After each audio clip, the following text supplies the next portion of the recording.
Hi everyone, welcome to week 5 of the course. We finished test 1, yay! And now we're on to part 2 of the course, and we're starting off with one of my favorite units, sensation and perception.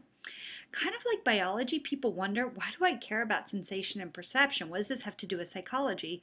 Well, remember, psychology is how we think, how we feel, how we behave, and sensation is everything from the external world coming into our body, what we see, touch, taste, smell, hear, and how we think about that and how we respond to that. So sensation and perception impacts every moment of our lives from the moment we're born. Let me give you an example. If you've ever gone to the eye doctor, you may have seen one of these. I'm going to show it to you here. Okay? It's hard to get it right in front of the camera there. Okay, if you've ever seen one of these, the doctor would have asked you, what number is it that you see right here?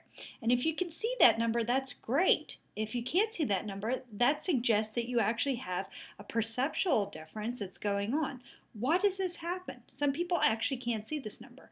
And if you can't see it, let's see if I can do it. It's backwards. It's the number 3. See, when I'm videotaping, it's all backwards. Okay, it's the number 3, and it's in green. But for people who have something in their eyes called cones, sensory receptors for light that allow us to see, if their cones aren't working quite right, they're not going to see that number 3. They might just see a field of kind of gray dots and not be able to see it.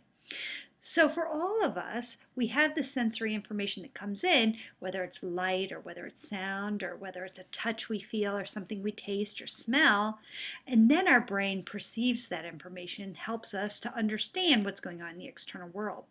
Sensation is the same for pretty much everyone, but perception is definitely different, as shown by this color blindness test.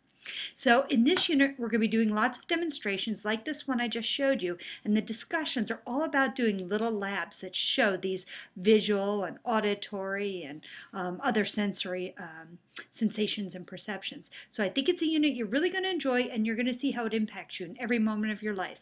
So let's get started with it, and I'll check out your discussions in the next day or so. Thanks so much, and I'll see you soon. Bye.